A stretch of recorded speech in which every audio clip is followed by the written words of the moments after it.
아멘. 은혜로운 찬양 감사드립니다. 우리 자유분들하고 인사하겠습니다. 복된 주일입니다. 인사하겠습니다. 네, 한 번 더 인사하겠습니다. 우리가 주님의 성전입니다. 인사하겠습니다. 네, 감사합니다. 하나님께서는 다윗이 그 평생에 그렇게 소망하고 있던 성전을 하나님 앞에 지어드려야겠다라고 하는 그 마음을 다윗에게서는 받지를 않으십니다. 그렇다고 그것을 완전히 거절하신 것은 아니고 그 아들 솔로몬 때에 가서야 그것을 받으시겠다라고 그렇게 말씀을 하시죠. 그리고 그 일은 솔로몬 때에 가서 그렇게 성취가 되어지게 됩니다. 허락을 하신 거죠. 그리고 그 성전이 완성되어지고 하나님 앞에 이제 봉헌식을 올려드리는 그와 같은 절차 가운데 있을 때 하나님은 솔로몬에게 말씀하시고 또 그리고 솔로몬도 그 마음에 가지고 있던 그런 이 성전을 올려드리는 그 마음의 중심에 대해서 하나님 앞에 그렇게 기도를 소망 가운데 올려드리고 있는 것을 우리가 보게 됩니다. 뭐라고 하나님께서 말씀을 하시냐 하면 솔로몬에게서 받은 그 성전을 하나님이 기뻐하십니다. 그리고는 내 이름이 거기에 있으리라 라고 그렇게 말씀을 하시죠. 우리가 지난주에 이 성전에 대한 그런 그 말씀을 앞서 한번 살펴보면서 하나님께서 성전을 지으실 때 내 이름을 위하여, 여호와의 이름을 위하여 라고 하는 그 표현을 통해서 성전이 이루어져야 한다라고 하는 말씀을 우리에게 주신 바 있습니다. 그러면서 내 이름을 위하여 라고 할 때 성전에 여호와의 이름이 계시는 그 첫 번째 의미가 무엇이냐 하면 영광이라는 거죠. 영광 받으시는 거라는 겁니다. 그래서 하나님이 영광 가운데 거기에 함께 하신다, 이제 그런 의미를 가지게 됩니다. 그리고 내 이름을 거기에 두리라 라고 말씀하시는 하나님의 그 말씀의 의미 중에 하나는 이름이 둔 곳, 거기에 확증하시고 약속하신 것이라고 하는 의미를 가지면서 거기에 하나님이 임재하시겠다라고 하는 그런 이제 약속을 하시게 됩니다. 그래서 내 이름이 거기에 있으리라 라고 하시는 말씀은 영광 가운데 임재하실 것이다 라고 하는 이제 그런 그 약속을 이스라엘 백성 가운데 솔로몬을 통해서 그렇게 하고 계시는 겁니다. 근데 여러분, 우리가 생각을 해보면 성전이 어디에 있습니까? 예루살렘에 있습니까? 우리가 예전에 솔로몬이 지은, 그리고 또 스룹바벨이 지은, 그리고 헤롯이 이스라엘 백성들의 마음을 얻기 위해 가지고 지었던 그런 그 돌로 된 성전이 예루살렘 가운데 있었기 때문에 성지순례를 가기는 합니다. 그러나 지금 우리 그리스도인들은 누구도 거기를 정말 하나님의 성전이라 생각을 하고 그렇기 때문에 성지순례를 가야 한다라고 그렇게 생각을 하지는 않습니다. 성전은 사라져버린 거죠. 그리고 그 가운데 있었던 언약궤도 흔적도 없이 사라져버렸습니다. 그러면 그 성전은 도대체 어디로 간 것일까요? 우리가 교회를 두고 이야기를 할 때 교회를 가끔씩 성전이라고 이렇게 이제 표현을 하게 되는 경우가 있습니다. 그러면 교회는 성전일까요? 우리 승동교회가 너무나도 사랑하는, 우리 조상 때부터 믿음으로 하나님 앞에 드려서 우리가 예배를 드리고 있는 이 예배당인 교회가 성전일까요? 그것은 아닙니다. 정확하게 성경은 이것이 건물이 성전이 아니라고 이야기합니다. 그러면 성전은 사라져버린 겁니까? 성전은 없어진 걸까요? 그렇지 않습니다. 여전히 성전은 존재하고 더 근본적인 의미에서의 성전은 성경이 우리 하나님의 사람 그리스도인 자체라고 그렇게 말씀을 하고 있습니다. 그러면 이 교회당은 어떤 의미를 가지는 걸까요? 이 교회당은 성전은 아니지만 성전의 기능을 우리에게 감당을 해줍니다. 그렇기 때문에 교회도 아껴야 되고 그리고 소중하게 그렇게 우리가 또 생각해야 되는 것은 당연한 이야기입니다. 더 근본적인 의미에서의 이야기를 하게 될 때 우리 모든 그리스도인 자체가, 그리고 우리의 마음이 하나님을 모시고 살아가는 성전이요 그리고 지성소다라고 하는 이야기를 하고 있는 거죠. 그래서 이 성전은 지금도 존재하게 됩니다. 여기에 하나님의 임재가 이루어지죠. 그래서 성도들이 많이 모여있는 교회당 가운데도 하나님의 성령이 임재하시면서 우리로 하여금 큰 은혜를 누리도록 하나님이 그렇게 하시게 됩니다. 근데 더 근본적인 의미는 예수님께서 우리의 모든 죄를 사하시고 십자가에 죽으시고 그리고 일어나시는 것을 통해 가지고 우리가 한 사람의 그리스도인과 동시에 주님의 몸된 교회요 성전이도록, 그리고 지성소가 우리의 마음 가운데 있도록 하나님이 그와 같이 하셨다는 겁니다. 이것이 우리에게 훨씬 더 유익하다는 거죠. 당장 예루살렘을 향해서 나가거나 거기를 향해서, 그 방향을 향해서 기도하지 않아도 우리의 이 성전됨을 인해서 우리가 처하고 있는 어떤 상황 가운데서 우리가 하나님을 그 자리에서 바라고 기도하면 하나님은 우리 가운데 기도하시고 역사하신다는 겁니다. 오늘 솔로몬을 통해서 하나님이 이 이야기들을 나누시면서 근본된 성전이 가지고 있는 이스라엘 백성들에게 주는 유익함이 무엇인가, 또 혹은 이것을 지금의 우리에게 적용을 하면 우리가 그리스도인됨으로 우리가 주의 성전 되었다라고 하는 것이 실제로 우리에게는 어떤 의미와 영향을 가지게 되는가, 그것을 우리가 이 말씀을 통해서 새겨보고 그리고 하나님 편에 바로 세워지는 우리 모두가 되기를 간절히 소망합니다. 첫 번째로 성전, 이 마음의 성전은 하나님과 우리 사이에 소통의 창구가 된다라고 그렇게 말씀을 하고 있습니다. 그러면서 보시고 들으시고 사하여 주옵소서라고 하는 그런 이제 표현들을 하게 되죠. 29절과 30절의 말씀입니다. 같이 한번 읽습니다. 주께서 전에 말씀하시기를 내 이름이 거기 있으리라 하신 곳 이 성전을 향하여 주의 눈이 주야로 보시오며 주의 종이 이곳을 향하여 비는 기도를 들으시옵소서.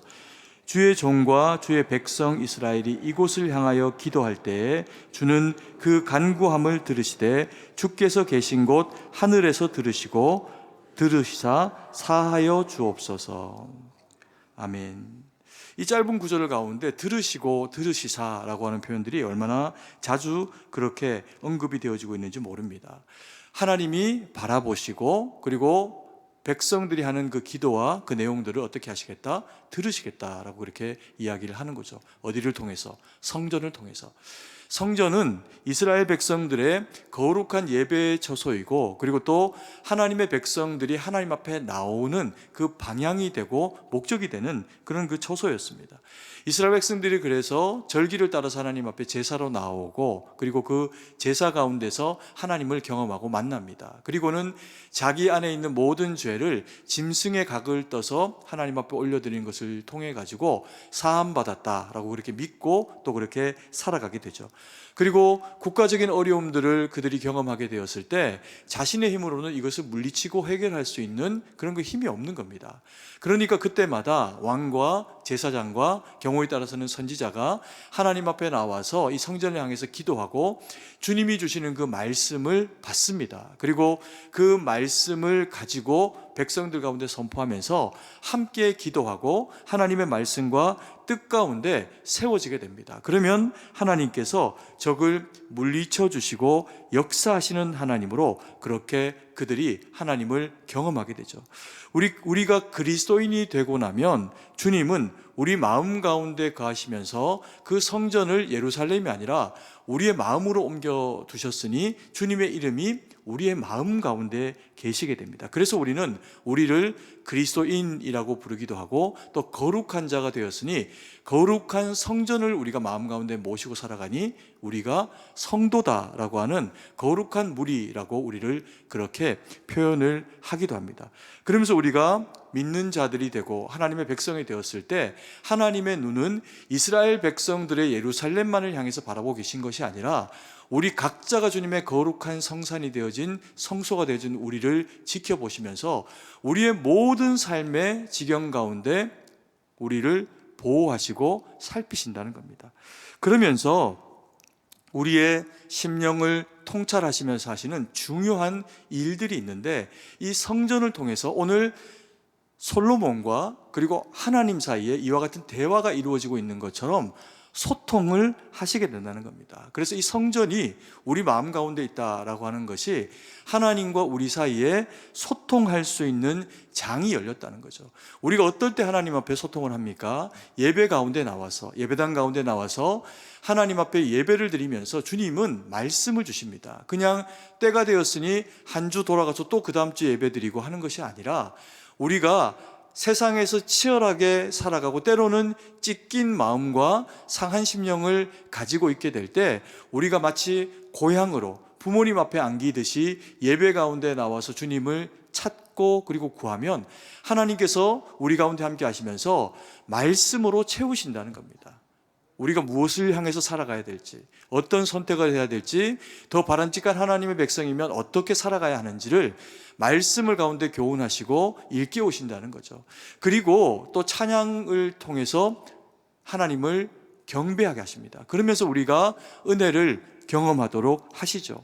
그리고 또 기도하면 하나님이 그 기도의 내용을 들으십니다. 그래서 이 예배는 그저 하나님 앞에 단순히 드리는 것이 아니라 하나님과 우리 사이에 성령 하나님이 함께 하심으로 말미암아 거룩한 소통이 이루어지는 것, 그것이 예배가 우리 가운데서 있어지는 그런 그 목적 이유라는 겁니다. 그래서 우리는 우리의 그 모든 삶의 여건들 가운데서 수요 예배가 되었건 금요 기도가 되었건 주일이 되었건 하나님 앞에 나와서 기도하면 하나님이 그것을 들으시고 응답하시니, 예수님을 믿는다라고 하는 것은 단순히 그냥 마음의 한편에 누군가를 의지하고 살아간다 이 정도가 아니고, 살아계신 하나님이 우리에게 역사하시는 장을 우리가 가지고 누리고 그렇게 살아간다라고 하는 이야기가 될 수가 있을 겁니다. 우리가 지난 금요일 날 사랑방 전체가 모여서 사랑방 연합기도회로 하나님 앞에 금요기도회를 그렇게 올려드렸습니다. 우리가 그때 하나님 앞에 기도드릴 때 성도님들이 간절히 기도하고 또 강력하게 하나님이 말씀과 함께 기도하게 하시면서 뜨겁게 하나님 앞에 기도할 수 있는 그런 그 시간들을 허락하셨습니다.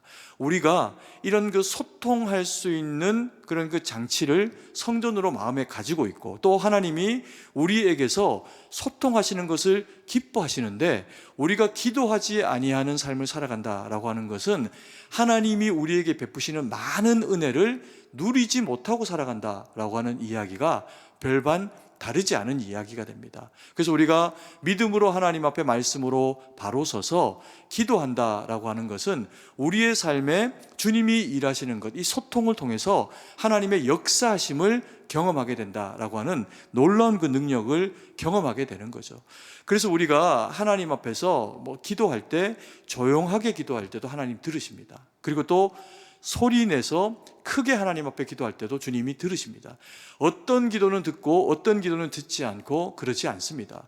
그럼에도 불구하고 우리가 금요 기도회와 같이 하나님 앞에 부르짖어 기도하는 시간들을 가져야만 하는 이유가 뭐냐면요, 우리가 기도를 특별히 배우지 않아도 조용히 하는 기도는 입을 닫고도 할 수 있고 입을 살짝 열고도 할 수 있고, 그러면서 하나님 앞에 내가 가지고 있는 소망을 아뢰일 수가 있습니다. 그러면 하나님이 역사를 하시겠죠.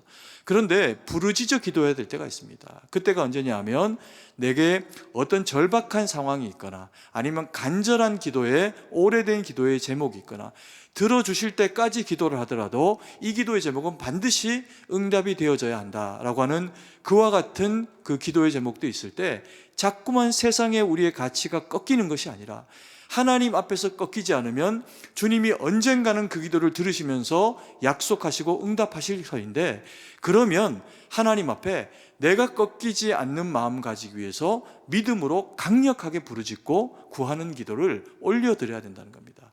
그게 부르짖어 하는 기도이고 통성으로 하나님 앞에 하는 기도인데요, 이 부르짖는 기도, 이 통성의 기도는 배우지 않으면 절대로 할 수가 없습니다. 그래서 조용하게만 평생 기도했는데 갑자기 힘든 일이 주어졌다고 주여라고 그렇게 부르짖으면서 기도하는 경우는 생기지를 않는다는 겁니다. 그래서 부르짖어 기도하는 기도를 배워야 조용하게 할 때는 조용하게도 하고 부르짖어 할 때는 부르짖어 할 수 있는 능력이 생기겠죠. 그러면 우리의 모든 그 삶의 형편 가운데서 작은 일이 있을 때나 큰 일이 있을 때나 하나님 앞에 다 소통이라고 하는 기도를 통해서 우리가 가지고 있는 상황들을 알아야겠죠. 그럼 오늘 주신 말씀처럼 하나님의 그 눈은 우리를 향해 바라보고 계시고 또 하나님의 그 귀는 우리를 향해 열고 계시는데, 우리가 하나님 앞에 간절히 기도하는 것을 통해서 우리의 믿음이 자라고 그리고 또 우리의 믿음의 역량이 깊어지고 넓어지게 하기 위해 가지고 하나님이 우리로 하여금 기도를 강력하게 하도록 요청을 하실 때가 있다는 겁니다. 그래서 금요 기도회 또 수요 예배, 하나님 앞에 기도하러 나와서 기도하는 성도들과 또 기도를 하지 못하고 계시는 성도님 차이에는 영적인 격차가 시간이 지날수록 자꾸 생길 수밖에 없습니다. 하나님을 많이 경험하고 하나님이 내게 살아서 역사하신 그 역사를 경험을 하게 될 때 우리의 믿음은 더욱이 그리스도의 장성한 분량에 이르기까지 성장하고 자랄 수 있기 때문에 그렇습니다. 우리가 오늘 장로님 우리 기도를 해주셨지만 곧 이제 추석 지나고 나면 그 다음 주부터 이제 얼마 남지 않았습니다. 바로 부흥회가 또 우리 가운데 그렇게 이제 준비가 되게 됩니다. 그러면 그 부흥회는 하나님 앞에 집중적으로 기도하고 강력하게 주시는 그 말씀을 붙잡고 하나님과 소통하는 시간입니다. 우리의 일련의 영적인 그런 그 농사이기도 하고 내 마음 가운데 삶에서 하나님 앞에 이것만은 반드시 응답을 받아야 되겠다라고 하는 믿음의 결단을 가지고서 참여하는 것이 부흥회입니다. 그래서 좀 멀리 사셔도요, 그리고 내가 아직까지는 이런 부흥회까지는 참석해 보지 못한 그런 그 경험을 가지고 있어도 이번에는 주님 앞에 꼭 간절히 기도하시고 준비된 마음 가지고 그리고 몸과 또 예물과 그리고 전심으로 주님 앞에 나아가면서 주실 말씀을 기대하고 이 부흥회를 우리가 잘 준비했으면 좋겠습니다. 여러분, 이 부흥회는 1년이 되어서 돌아가면서 그냥 그때그때마다 주어지는 이스라엘 백성들이 보냈던 그런 그 절기 같은 것이 아닙니다.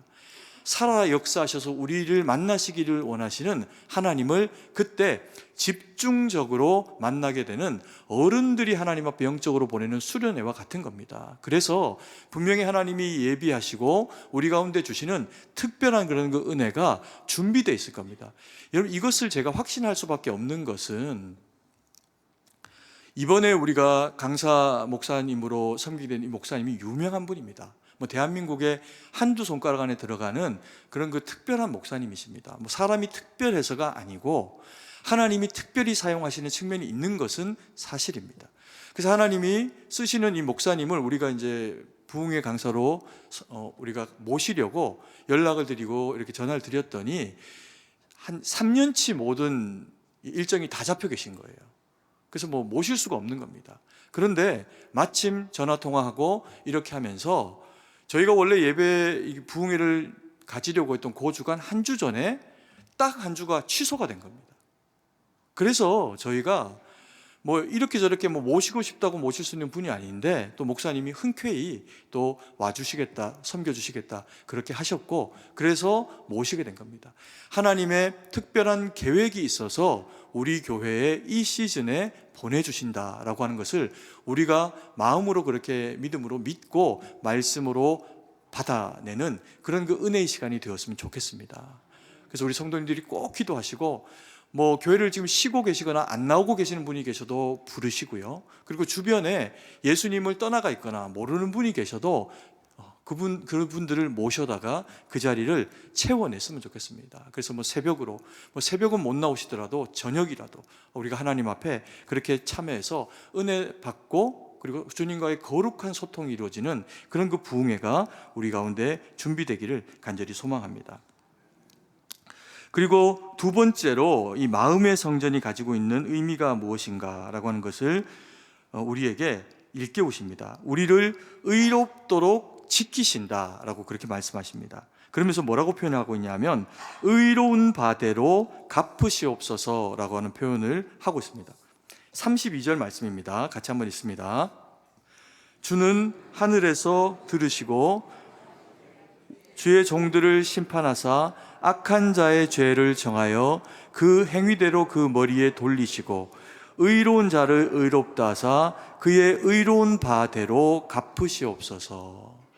세상을 살아가다가 보면은 때로는 억울하고 힘든 일들을 경험할 때가 있습니다. 언제냐면 내가 틀리지 않았고 내가 옳은데 악한 자가 더 득세를 하거나 말을 더 잘하거나 사람들의 마음을 얻고 있는 상황이 되어가지고 그가 잘하는 말로 사람들을 속이고 나를 속였더니 내가 의로운데 내가 뭐가 되어 있는 겁니까?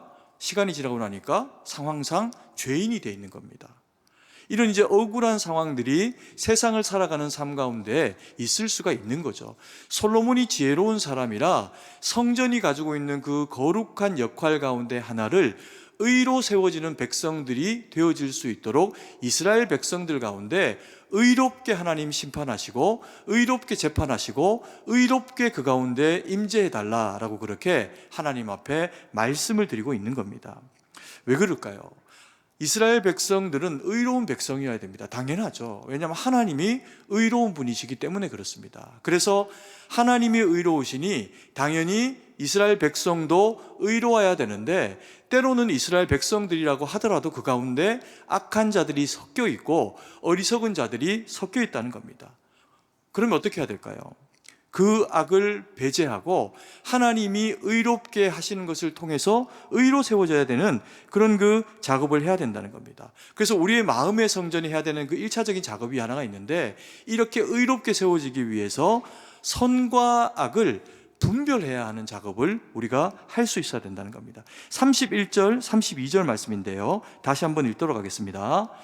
만일 어떤 사람이 그 이웃에게 범죄함으로 맹세시킴을 받고 그가 와서 이 성전에 있는 주의 제단 앞에서 맹세하거든 주는 하늘에서 들으시고 행하시되 주의 종들을 심판하사 악한 자의 죄를 정하여 그 행위대로 그 머리에 돌리시고 의로운 자를 의롭다 하사 그 의로운 바대로 갚으시옵소서.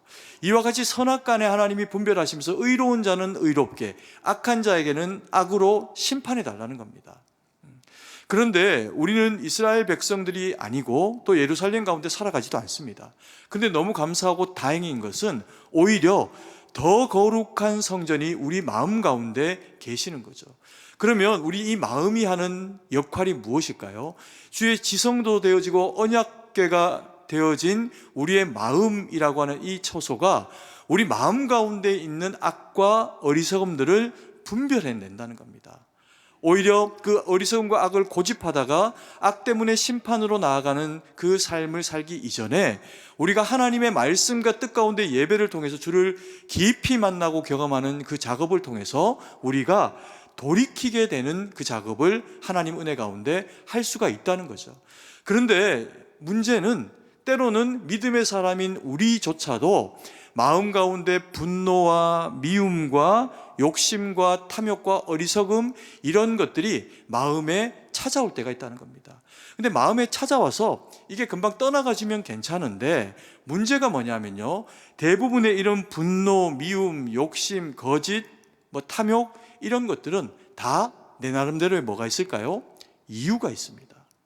내가 저 사람을 미워하고 내가 이 일에 대해서 분노하는 것은 합당한 이유가 있어. 왜?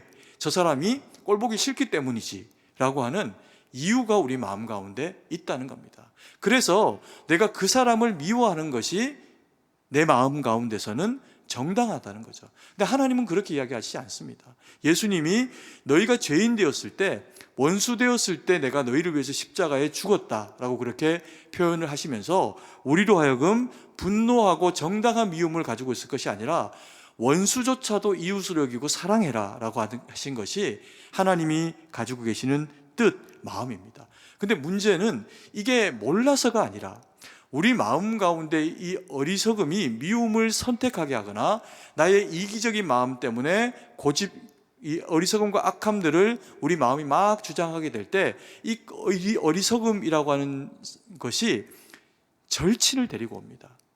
이 어리석음이 데리고 오는 절친이 누구냐 하면 고집입니다. 고집. 어리석은 선택을 했더라도 빨리 돌이키면 괜찮죠. 그런데 어리석은 이 선택이 심판의 자리까지 이르도록 지속적으로 미워하고 지속적으로 거짓말하고 지속적으로 어리석게 행동을 하게 되면 그 결과가 어떻게 될까요? 심판의 자리까지 나가게 된다는 겁니다. 그 장치가 되어지는 우리 마음 가운데 있는 이 어리석음이 고집이라는 겁니다. 근데 이 고집이 또 뭐하고 연관이 되어 있냐면요, 우리 마음 가운데 있는 진짜 의가 아니라 자기를 의롭다 표현하는 자기의와 또 가깝게 연결이 되어 있습니다. 그러다 보니까 내가 생각할 때 옳고 내가 생각할 때 이게 맞고 내가 생각할 때 저 사람이 틀렸고 이와 같은 가치의 기준을 가지고 있으면 하나님이 아무리 말씀하셔서 네가 그러다 틀렸다 말씀을 하셔도 상관없이 내가 가지고 있는 의를 참된 의로 여기면서 고집부리고 주장을 한다는 거죠. 그래서 이스라엘 백성들이 예수님이 오셨을 때 세상에 유일한 백성, 유일한 의로운 백성으로 구별되었음에도 불구하고 예수님이 그들을 만날 때마다 혼내십니다. 너희는 의롭지 않다. 너희는 자기의 가운데 빠졌다. 자기의 가운데 빠져있는 너희는 하나님 앞에 돌아올 수가 없다. 그것을 끊임없이 포기하지 않으면서 예수님께서 이스라엘 백성들 가운데 외치고 선포하고 가르치시게 됩니다. 이게 자기의라고 하는 겁니다. 이것을 우리가 신앙생활이 아무리 오래됐어도 이것은 버려야 하는 것이다 라고 그렇게 성경이 말씀을 하고 계시죠. 이 고집을 인류 최초로 부린 어리석은 사람이 있습니다. 누굴까요? 가인입니다. 가인이 어느 날 하나님 앞에 예배를 드리고 마음이 상합니다. 왜요? 자기보다 더 의로운 동생 아벨이 하나님 앞에 올려드린 제사는 주님이 받으시고 자기의 제사는 받지 않으셨다는 것을 확신합니다. 놀랍지 않습니까? 그걸 확신합니다. 이게 믿음의 사람인 거예요. 그런데 그 밤에 어리석은 결정을 합니다. 내게 이 시기심을 불러일으킨 동생을 쳐서 죽여야겠다. 악하고 악한 마음을 마귀처럼 가지게 됩니다. 그랬더니 더 놀라운 것은 그 악한 마음으로 가득한 가인을 하나님이 찾아오십니다. 그리고 그 밤에 설득하세요. 악이 너를 집어삼키려고 한다. 악에게 순종하지 말라는 거죠. 그럼에도 불구하고 이 가인이 끝까지 그 어리석음의 선택인 미움과 분노를 살인으로 고집스럽게 실행하게 됩니다. 그래서 인류 최초의 어리석음과 인류 최초의 살인자가 돼서 스스로 성을 쌓고 그것을 큰 감옥으로 갇혀 살아가야 되는 대상이 되고 맙니다. 여러분, 이것이 어리석음이요, 또 이것이 지혜 없음이라는 겁니다. 여러분, 우리가 때로 살다 보면 어리석은 일을 우리 또한 행하게 될 때가 있습니다. 근데 그때 지혜로운 사람은 어떻게 할까요? 마치 어린아이의 피부가 순하고 연해서 조금만 날카로운 것으로 만지거나 꼬집으면 앙 하고 울게 되는 것처럼 우리의 영적인 지각이 깨어 있어 가지고 하나님이 말씀하시는 그 말씀이 들리는 겁니다. 때로는 누군가를 미워하는 마음이 생길 수 있죠. 때로는 거짓말을 하거나 때로는 어리석은 일들을 우리 믿음의 사람들도 영적 컨디션이 떨어지면 자행할 수도 있습니다. 그런데 문제는 그렇게 되었을 때 믿음으로 깨어있는 하나님의 사람에게는 말씀하시는 하나님의 그 말씀이 이르게 됩니다. 그러면 그 말씀을 듣고 돌이켜서 내 생각과 내 뜻과 내 자의적인 선택이 아니라 하나님이 내게 말씀하시는 그 선으로 행하라, 섬겨라, 사랑하라, 그리고 주의 뜻 가운데 행하라 라고 하시는 하나님의 그 말씀을 기준으로 우리의 삶이 돌이켜지게 되어 있습니다.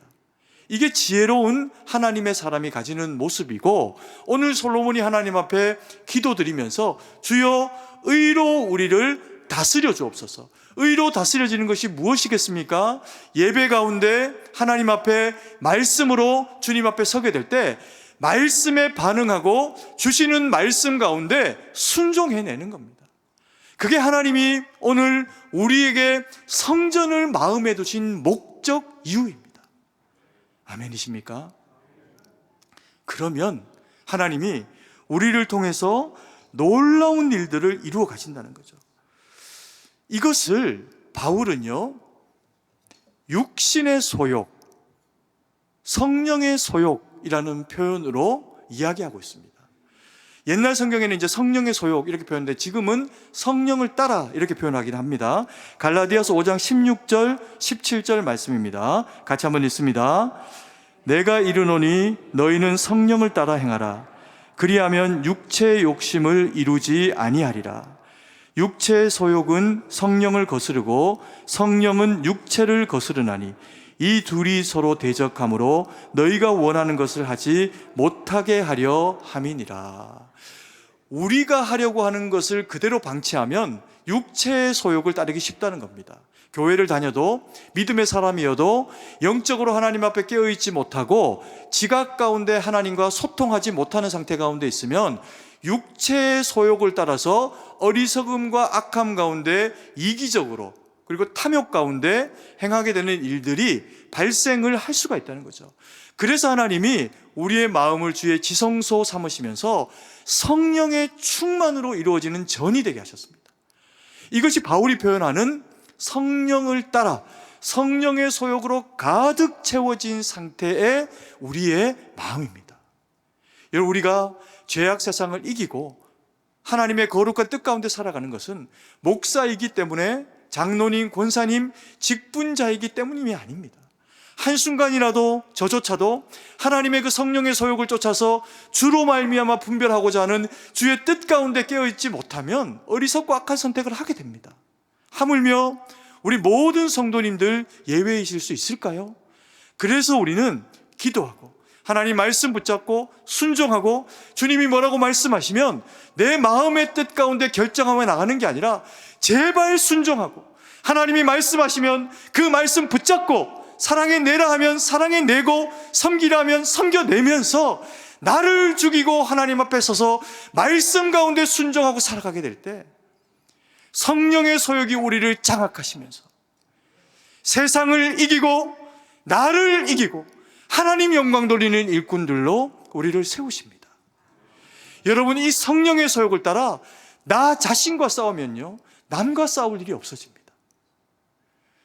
어리석고 연약한 육체의 소욕을 따라 자꾸만 생각하고 살아가면 자꾸 남하고 싸우고 원하지 않는 분탕질이 나오고 결국에는 하나님 앞에 혼나고 욕먹는 일이 생길 수도 있다는 겁니다. 여러분, 그래서 우리는 옳지 않습니다. 누구만 옳을까요? 우리가 믿고 의지하는 의로우신 바 의의 왕으로 우리 가운데 임재하신 주님만 옳으신 거예요. 그 주님 앞에 순종하고 그 주님의 말씀 듣고 그렇게 살아갈 때만 우리는 의로울 수 있습니다. 세 번째, 마음의 성소를 우리 가운데 허락하시면서 너무 감사하게 회복의 처소가 되게 하십니다. 표현으로는 주신 땅으로 돌아오게 하옵소서라고 하는 기도의 내용입니다. 34절 말씀을 같이 한번 읽습니다. 주는 하늘에서 들으시고 주의 백성 이스라엘의 죄를 사하시고 그들의 조상들에게 주신 땅으로 돌아오게 하옵소서.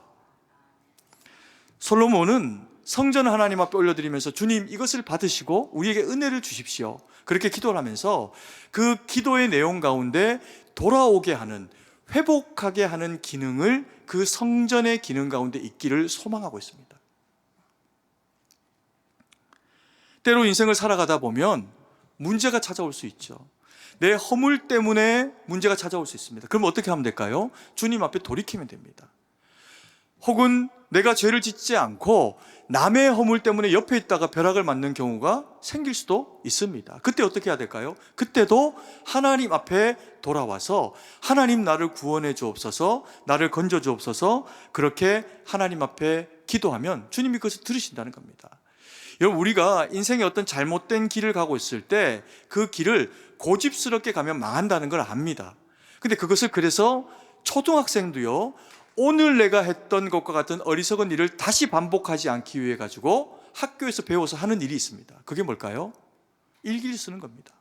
내 하루를 돌아보고 잘한 것, 기쁜 것, 잘했던 것 기록하고, 혹 잘못했던 것 기록하면서 다시 그와 같은 어리석음을 내 삶에 주어지는 내일에는 반복하지 않겠다는 겁니다. 자기 반성이죠. 이것은 예수님을 믿지 않아도, 하나님의 백성이 아니어도 사람이라면 주님이 주신 이성적인 사고작용 반추의 결과입니다. 좋은 거죠. 그런데 이 자기 반성은요, 한계를 가지고 있고 함정을 가지고 있습니다. 이 자기 반성은 주체가 누구일까요? 내가 반성의 주체입니다. 내가 생각을 해봤더니 내가 오늘 이와 같은 일을 한 것이 잘못됐네. 그러면 내가 이 일을 내일부터 하지 말아야지. 이게 반성인 겁니다. 이 반성이 가지고 있는 한계는 뭐냐 하면, 그리스도인이 아닐 때는 반성 정도만 해도 잘하는 겁니다. 반성 잘 안 하거든요. 했던 거 또 하거든요. 근데 이 반성 정도만 해도 사실 잘하는 거지만 이 반성은 우리의 인생을 책임져 주지 않습니다. 왜요? 스스로 내리는 마음의 반추하는 작업이기 때문에 그렇습니다. 그래서 결과도 누가 책임질까요? 자기가 책임지는 겁니다. 대표적인 인물이 누굴까요? 가룟 유다입니다. 그가 예수님을 많지도 않은 돈입니다. 은 30에 팔아먹고 그리고는 그걸로 써보지도 못하고 죽습니다. 그런데 그 죽음에 이르는 과정 가운데 나가기 전에 그가 했던 작업이 뭐냐 하면 자기 반성이에요. 돌아본 겁니다. 내가 죄 없는 자를 팔았다. 죄의식이 자기에게 밀려온 겁니다. 분명히 자기가 잘못했다는 걸 안 거죠. 근데 문제가 뭡니까? 거기서 멈춘 거예요. 자기 반성의 결과를 가지고 자기 목에 자기의 심판에 줄을 맵니다. 그리고는 자기 목숨을 던져버립니다. 자기가 잘못했고 자기가 반성했으니 자기 생명에 대한 책임도 스스로 진 거죠. 예수님을 3년을 따라드리고 끝자락에 이 일을 해서 너무나도 안타깝지만 회개한 많은 사람들을 성경에 등장한 사람들 우리는 천국 가면 만날 겁니다. 근데 가룟 유다는 못 만납니다. 왜요? 회개하지 않았습니다. 이게 반성과 회개가 가지는 엄청난 차이입니다. 회개가 무엇입니까? 회개도 돌이키는 겁니다. 내가 잘못한 것을 돌이키는 거죠. 그런데 돌이킴에 대한 주체가 다릅니다. 반성이 자기 스스로가 스스로를 돌아보는 거라면 회개는요, 하나님께로 돌아가는 겁니다.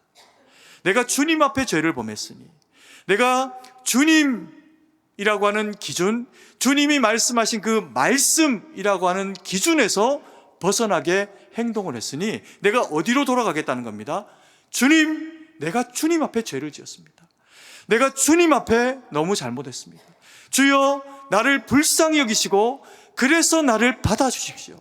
내가 모든 죄가가 주님 앞에 있으니 주님이 외에 내가 지은 이 모든 죄를 누가 씻기시겠습니까? 나를 불쌍히 여겨주옵소서라고 주님 앞에 돌아가는 작업이 회개입니다. 그래서 회개한 자들은 사는 겁니다. 여러분, 놀랍게 예수님의 12제자 가운데 가룟 유다 하나만 팔아먹은 게 아닙니다. 다 도망갔어요. 다 살겠다고. 심지어 베드로는 용감한 척하고 따라갔다가 자기 살겠다고 안 해도 되는 부인까지 3번이나 하게 됩니다. 그런데 그들과 유다의 차이는 예수님의 십자가 이후에 그들은 보따리 싸서 갈릴리로 갑니다. 왜요? 거기 주님이 계시니까. 거기서 주님이 보자고 하셨으니까. 그 말씀을 기준으로 이스라엘 백성들이 바벨론으로 포로로 끌려가서 70년의 그 세월이 다 채워지기까지 그들은 예루살렘을 향한 문을 열어놓고 기도합니다. 왜 그랬을까요? 우리가 돌아가야 되는 땅이 하나님이 우리를 회복시키시면 우리의 그 모든 죄가가 도말되고 난 이후에 우리가 돌아가야 할 땅이 애굽도 아니고 유럽도 아니고 우리에게 허락하셨던 주님의 임재하심이 있는 예루살렘이라는 겁니다. 여러분, 그리스도인이 돌아가야 할 곳, 그곳은 회개하고 돌이켜서 주님의 뜻 가운데로 나아가는 겁니다. 그게 어딜까요? 우리의 마음입니다. 우리의 마음. 이게 되어져야 교회는 교회의 기능을 하게 되어 있습니다. 교회는 은혜로 가득 차고요, 하나님의 사랑으로 가득 차고, 미워하는 것이 아니라 사랑하고 섬기면서 하나님의 마음으로 그곳들을, 거기 운집한 성도들이 동일한 말씀과 하나님의 사랑으로 채워지면서 섬겨낼 수 있는 공간이 될 때 거기가 교회입니다.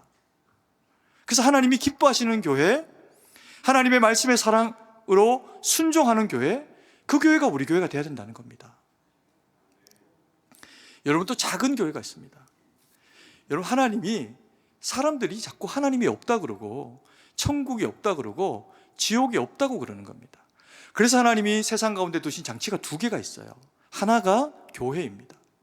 말씀드린 것처럼 그래서 교회가 분쟁이 나면 교회는 교회답지 않습니다. 무슨 교회라고 불릴 수는 있어도 안 믿는 사람이 봐도 그 교회는 교회답지가 않습니다. 분탕질 내고 싸움하고 하는 성도는 자기는 모르는데 남이 볼 때는 압니다. 성도답지 않다. 또 하나, 하나님이 천국을, 지옥을 알게 하시기 위해 가지고 우리 가운데 세워진 작은 교회가 있는데요. 그 교회가 뭘까요? 가정입니다. 가정.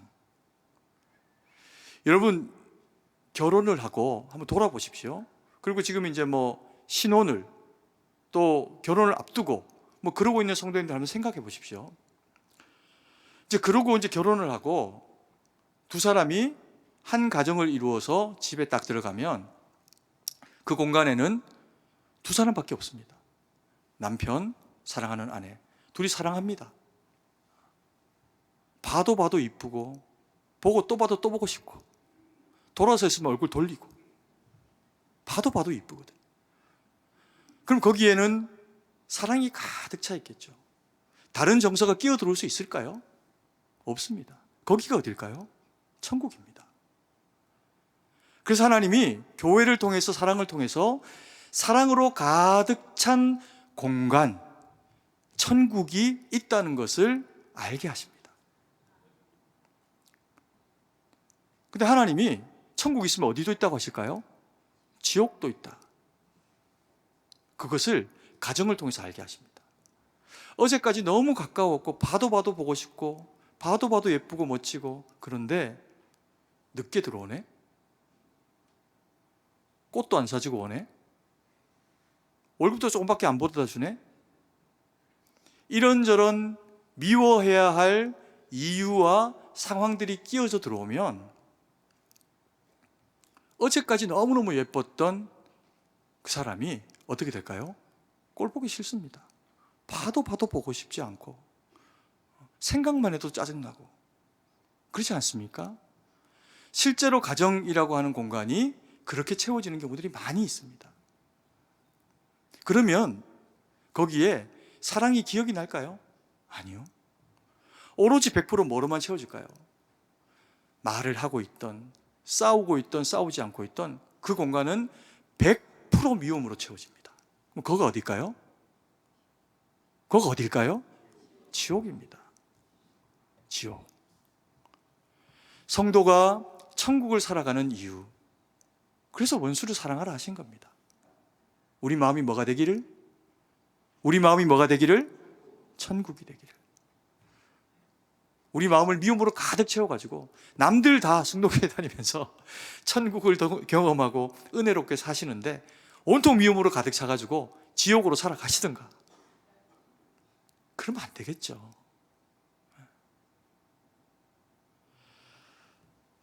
우리의 마음은 주님의 지성소입니다.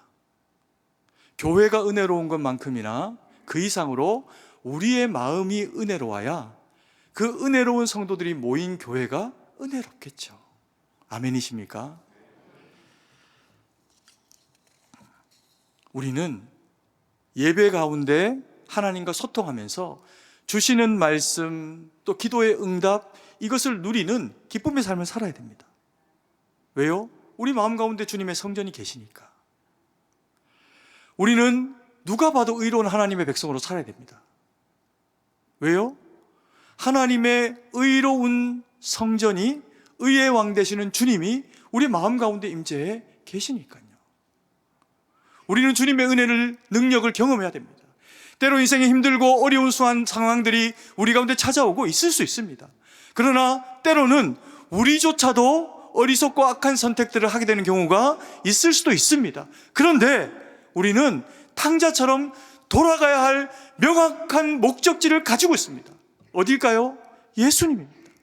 예수께로 돌아가고 하나님께로 돌아가고, 멀리 계시는 분이 아니라 우리 마음 가운데 계시면서 우리 가운데 역사하시기를 원하시는 그 하나님 앞에 아뢰고 구하고 기도하면서 우리의 마음으로 주님 앞에 돌아가면 언제나 늘 우리를 만지시고 채우시는 그 하나님의 은혜의 역사가 우리가 어디에 있든지 함께 하시겠다고 말씀으로 우리에게 약속하고 계십니다. 이 말씀 붙잡고 주님 앞에 살아내서 하나님 영광 돌리는 우리 모두가 되기를 간절히 소망합니다. 기도드리겠습니다. 사랑의 아버지 하나님, 은혜와 사랑을 감사드립니다. 주의 권능으로 주의 뜻 가운데 함께하여 주셔서 우리가 하나님의 말씀과 뜻 가운데 바로 서고 주님 영광 돌리는 믿음의 사람으로 바로 설 수 있도록 성령 하나님 역사하시고 성령 하나님 함께하여 주시옵소서. 때로 우리가 연약할 때 주여 말씀으로 우리를 교훈하시고 주의 의의 백성으로 서게 하셔서 성령의 임재하심 가운데 하나님 말씀대로 살아내는 그 순종의 은혜의 역사가 우리 가운데 있도록 주님 함께하여 주시옵소서. 그러면 우리로 감당할 수 없는 삶의 모든 지경 가운데 우리 하나님 우리와 더불어 함께 하셔서 주님 영광 받으시는 삶이 되도록 또한 역사하여 주시옵소서. 주님께 모든 것을 의지하고 감사드리며 살아계신 주 예수님 이름으로 기도드립니다. 아멘.